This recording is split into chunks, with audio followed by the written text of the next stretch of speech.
Hello, my name is Laura Lopez and I am with the TTU Ethics Center, and today we are interviewing an alumni of Texas Tech University, Israel Miller. Good afternoon. How are you doing? I'm doing well. Can you tell me where you're working now? Sure. I work for a law firm in Dallas. We have three offices, one in Houston, one in Waco, and one here in Dallas. The law firm's name is Gray, Reed, and McGraw, LLP. We have about 150 attorneys, and we practice in almost all areas of law. My area of specialty is tax law, and I specialize even more uh, in state and local taxes. Can you tell me how the Code of Ethics plays a role in your profession? For sure. So as I mentioned, I'm an attorney. I'm also a certified financial planner, and I'm also a certified public accountant.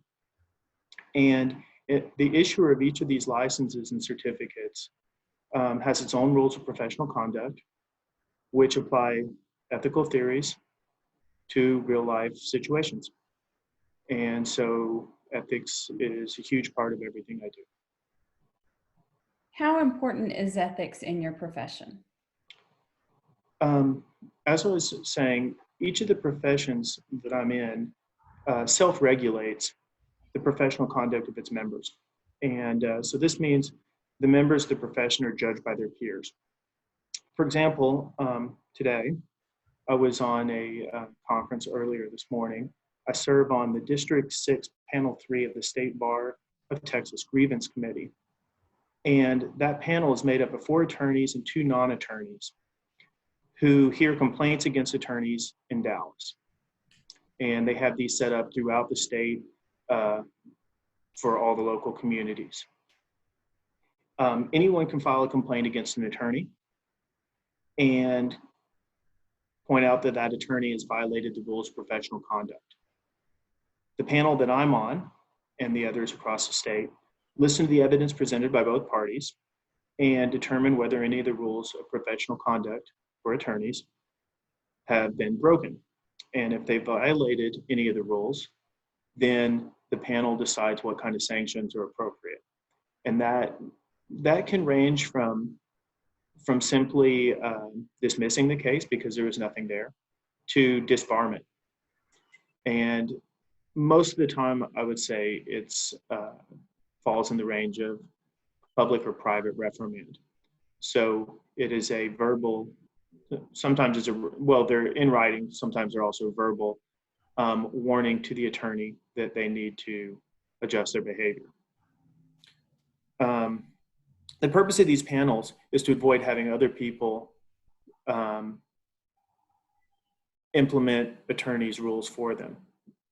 Meaning, if the attorney doesn't wish to go through the private grievance committee, they can take their case directly to district court. But if it's in district court, everyone gets to know about what happened. And so oftentimes they would prefer the anonymity, particularly if it turns out to be a non-event, then their name is never mentioned as having been investigated. How long have you served on that panel? I've been on there for 2 years. People serve 3-year terms. You can serve 2 3-year terms back to back, but I came in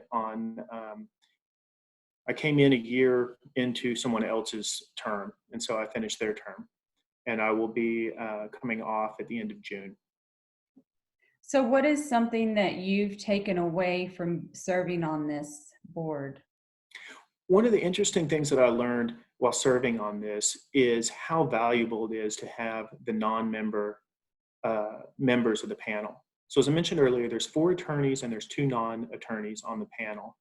And the non-attorneys often ask really poignant questions in protecting the public, things that I sometimes don't think of or take for granted.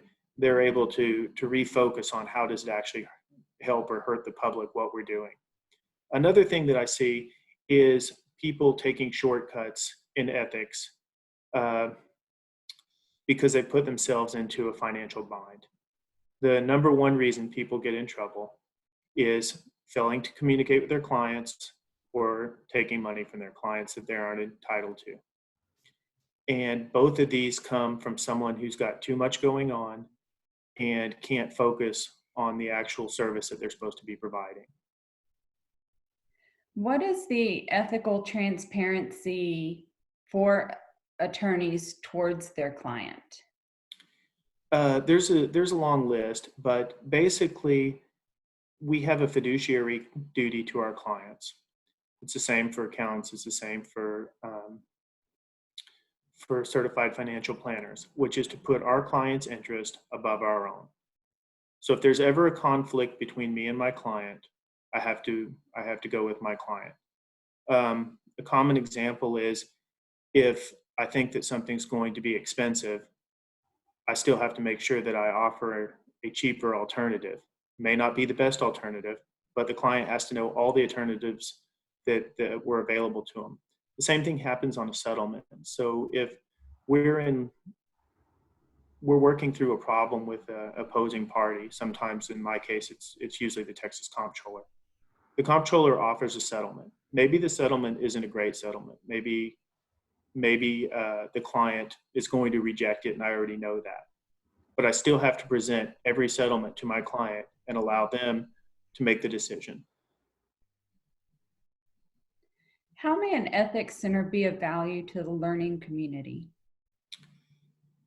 An ethics center provides a place for individuals to study and discuss moral issues. And ethics should be a required part of every academic program because it's a part of every human interaction. I did a little research and I found Texas Tech University's strategic plan, a foundation for the next century, a pathway to 2025. And it stated 3 objectives. 1, educate and empower a diverse student body. 2, enable innovative research and creative activities.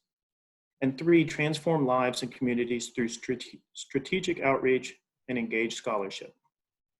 And I don't know how Texas Tech achieves any of those goals without making ethics a strong part of that. How did the instruction that you received at Texas Tech influence your professional ethics? I have a doctorate of jurisprudence from the Texas Tech School of Law, and I have a master's degree in personal financial planning from the Graduate School at Tech. And both of those degree programs were very heavy on ethics and the rules of professional conduct for each of the professions. In particular, those rules are tested on the bar exam and also on the certified financial planner exam. So part of it was just curriculum that needed to be taught. But more importantly, the ethics is what keeps someone in business.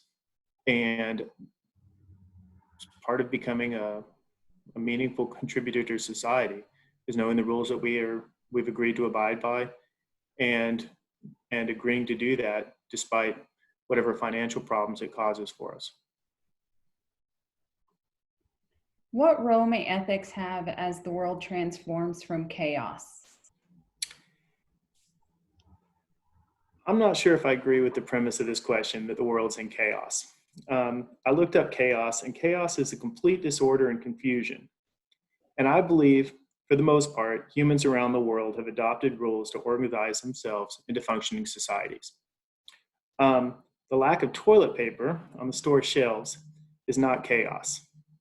But communities have already begun to address the issue by rationing the resources of toilet paper a person can buy in order to ensure others have access to the limited resources. And I think that as each of the problems arise, communities and our government is rising to the challenges. Clearly it's not going well. There's a lot of learning curve involved in this. But we've lost 10% of our jobs in about a month. And the number of programs that have come out to reverse that is astounding. The greatest outpouring of money ever. And I think that's we're learning from it, but the people's hearts are in the right place. We're not trying to make examples of individuals. We're trying to take care of everyone as a society. What ethical perspective has been clarified by you during this crisis? During this COVID-19 pandemic, we've been confronted with the ethical issue of whether the shelter-in-place rules have done more harm than good.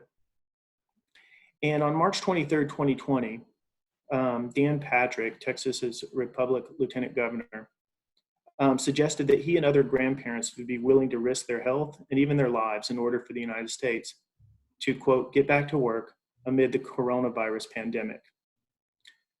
This fascinated me because of the variety of ethical issues raised by his remarks.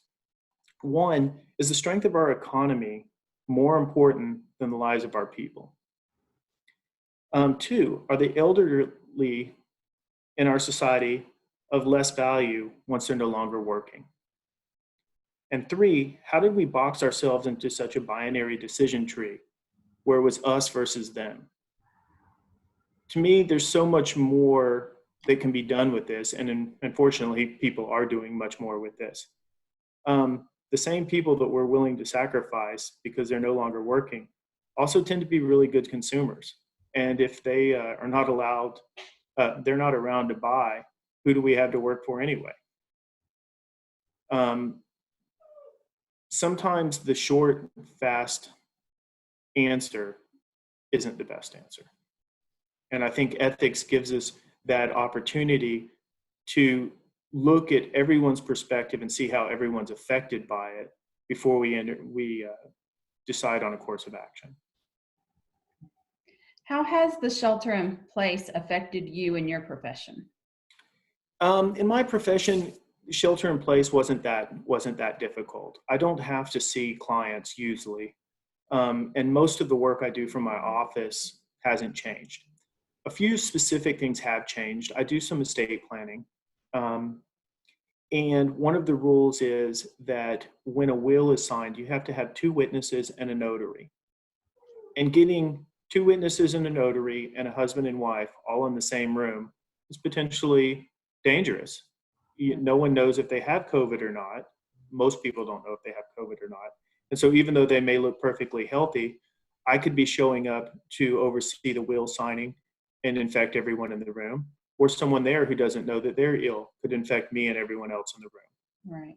And so we have this balance between whether it's more important to have the estate documents in place in case something unfortunate happens, like someone passes away from COVID-19, Right. or if it's better to have the documents ready and deal with it on a one-off basis. Meaning if someone gets sick, make particular arrangements at that point, because it's not like they're going to get sicker. You know, Mm-hmm. the state issued, actually the governor yesterday issued a notice that said the notary requirement can be waived. So the notary no longer has to be in the same room with the other individuals, but the witnesses still have to be there. And so you still have to have at least one individual who's signing their documents, two witnesses in the room, and then the notary can observe by video from a distance. It's a workaround, but it's not a complete workaround. And I think as time goes by, if this continues, we're going to find some more guidance on what to do with the witnesses as well. Do you have anything else that you would like to cover? No, but I would like to thank you for inviting me to speak. It's been quite an honor.